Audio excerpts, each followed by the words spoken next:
Hi, and welcome to another video from the CTAD Clinic. My name is Dr. Mike Lloyd. I'm the Clinical Director. I'm going to be looking at a topic today which is one for wide discussion, so I think I'll make a series of videos on this just so that we can try and break down all the different elements of it.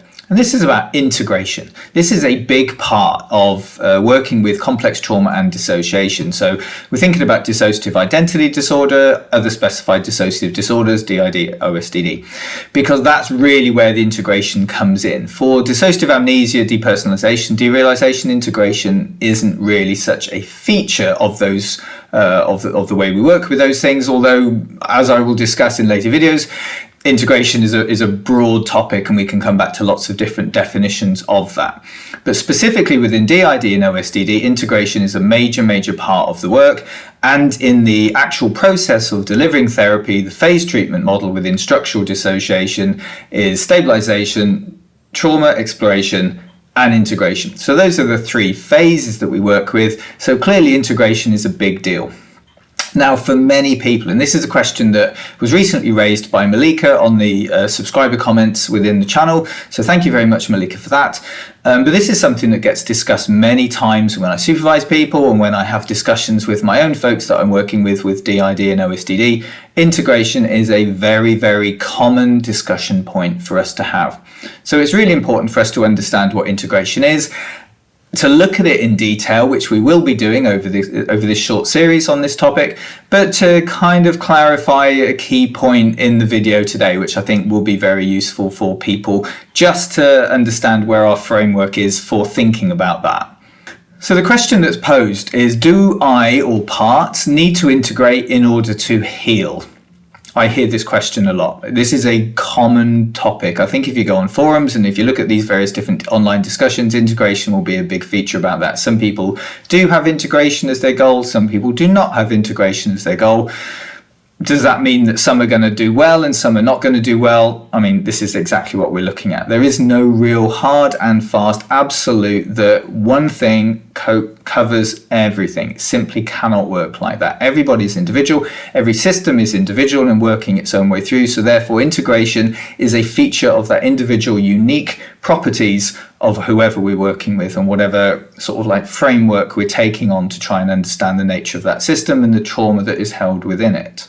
So firstly, I hear that a lot of therapists feel that integration is a must. Unless there's integration, there can be no healing. So i.e.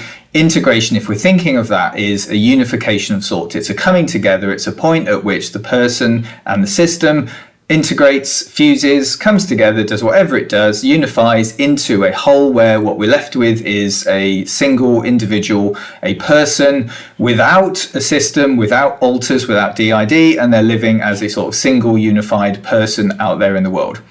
So that's fine because that can happen, and some people aim for that and some people achieve that, and that's absolutely fine because that's what they want to do. Some people don't want to achieve that, and that should be absolutely fine as well, and unsurprisingly, it is absolutely fine.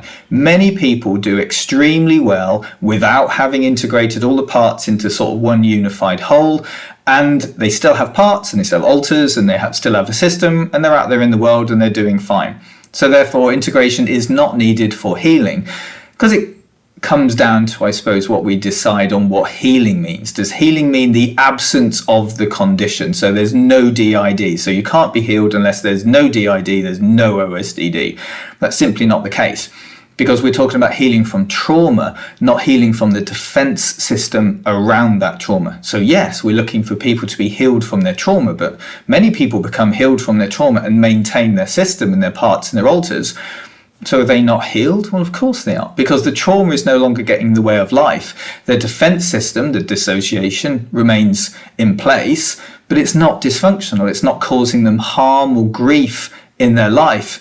It's just there, and they're getting on quite happily alongside that. So it will come down to what we consider to be healing from the whole thing. We're talking about healing from DID, or we're talking about healing from trauma. Now, I look at it, and I think within our clinic, we look at it as healing from the trauma. Once the trauma is healed, if there's DID still present, and that's what the person wants, great, that person can be considered to be healed. If part of that healing from trauma means integration of all the parts and alters within a unified single system, as it were, then that is exactly what that person needs to be healed, and that's absolutely fine, because some people don't want to continue with their DID throughout their life, and some people do. What we should do is empower and give agency and choice to everybody with these conditions to make those choices, and then also to be able to change those choices. Because it's really important that a person can't make a single decision at the outset of therapy, I want integration, and that has to be then what takes place throughout. Because they don't know what therapy is going to be like. They don't know what the components are or what the depth of it is going to be. So actually, you might start from the position of saying, my goal is to be integrated, to be unified, to be a single whole person, as it were, in whatever that definition is, without any parts, without any of this internal stuff going on. And they might get a year into therapy and they go, you know what, actually having this system within me and having all these parts is kind of brilliant and I want to keep it. So great. So the therapist then needs to say, well, fine, well, then let's work on that. Let's make sure that you've got conscious control. Let's make sure that it's not dysfunctional. It's not maladaptive in your world. It's not causing distress in of itself. Let's focus on the trauma. Let's focus on the other aspects of integration that we'll come on to look at. But let's not worry too much about trying to unify and bring everything together if actually you don't want to do that. So the therapist works with the person throughout the process, and it can change, and you can have more of this and less of that as we go along. I can't really see another way of doing it. We have to work as therapists with the person that we're with. We have to join them on the journey. And integration is such a broad thing. The actual meaning of it can be distilled into one or two things, but the action of that within a person's life, within the way that a system operates, is vast. So there's many different components of what integration can mean. But I think the essence of it should be, let's work with the person, let's work with the system, let's understand the nature of the trauma, understand the nature of dissociation, and we come to decisions as we go along. And integration is held there as a phase of therapy. And it can mean many different things, but let's not be really concrete at the outset, like at the start of phase 1 of therapy, that how phase 3 is going to look, because we honestly can't ever make that decision until we get much closer to it. So the answer to the question, Malika, is no, you don't need to integrate in order to heal, because healing from DID isn't necessarily the goal of our treatment. It's healing from trauma. The DID follows the trauma. So therefore, once we've healed the trauma, what happens with the DID then? It's more or less an aspect of choice. It either settles into its own pattern and it just does what it wants to do, or there are choices to be made about the direction it needs to go in. But until you've gone through the trauma, until you've really healed from the trauma, how can you really know what integration is all about until the trauma work has been done?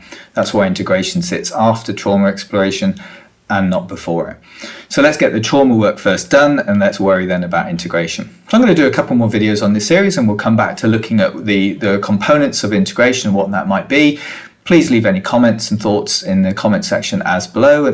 It's always really interesting to hear that. So I hope this has been a helpful video, just to clarify a couple of terms and try and get a bit of an understanding of this, and we'll come back to it and we'll see where it takes us. So between now and the next video, please do take great care.